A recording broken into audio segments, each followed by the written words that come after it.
Hello दोस्तों, स्वागत है मेरे चैनल आसिफ नॉलेज 72 पे। आज हम जानेंगे अल्फ़ा बीटा और गामा रेस के बारे में। तो सबसे पहले अल्फ़ा बीटा और गामा रेस के चार्ज के बारे में जानेंगे। अल्फ़ा रेस के पास होता है पॉजिटिवली चार्ज या पॉजिटिवली चार्ज होती है।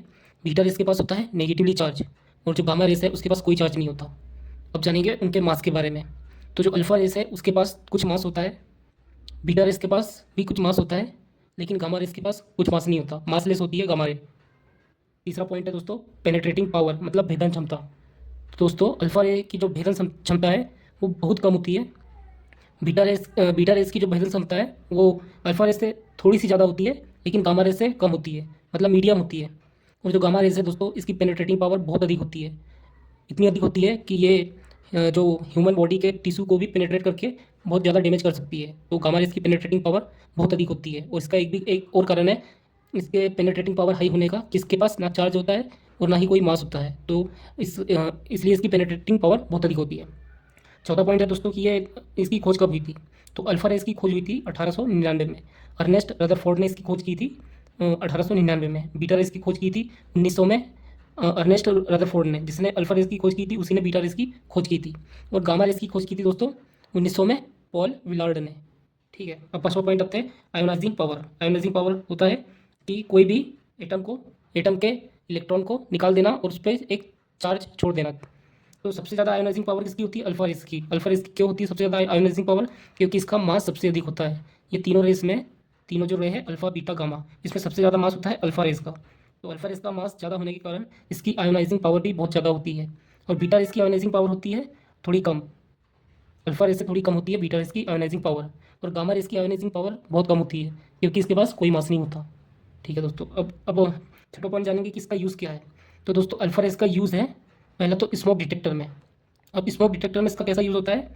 स्मोक डिटेक्टर में क्या होता है कि अल्फा रेस यूज़ होती है करंट को ट्रांसमिट करने के लिए। अल्फा रेस यूज़ होती है क्योंकि जो अल्फा रेस होती है वो क्या करती है, जो डिटेक्टर के अंदर जो एयर होती है उसको आयोनाइज करके उसको कंडक्टर के रूप में यूज़ करती है, जिससे कि वो करंट फ्लो होते रहता है। लेकिन जब स्मोक इसके अंदर जाता है तो वहाँ पे जो गैस रहती है उसकी जगह स्मोक को तो आयोनाइज कर नहीं सकती, इसलिए जो करंट का फ्लो टूट जाता है, जिसके कारण करंट फ्लो रुक जाता है और ट्रिगर दबता है, जिससे स्मोक डिटेक्टर का अलार्म बचता है।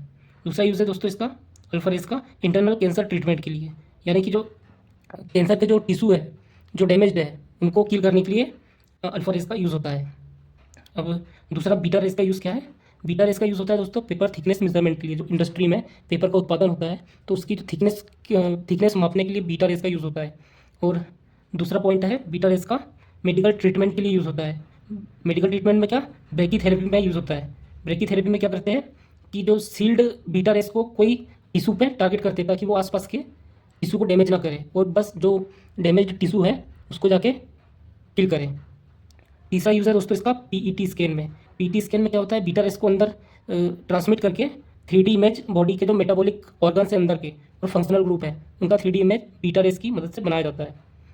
अब गामा रेस का यूज़ बताएंगे दोस्तों।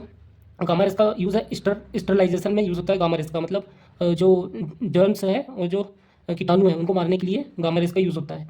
दूसरा है दोस्तों कैंसर ट्रीटमेंट में। कैंसर ट्रीटमेंट में एक्सटर्नल बीम थेरेपी में गामा रेस का यूज़ होता है। ट्यूमर को भी मारने में गामा रेस का यूज़ होता है।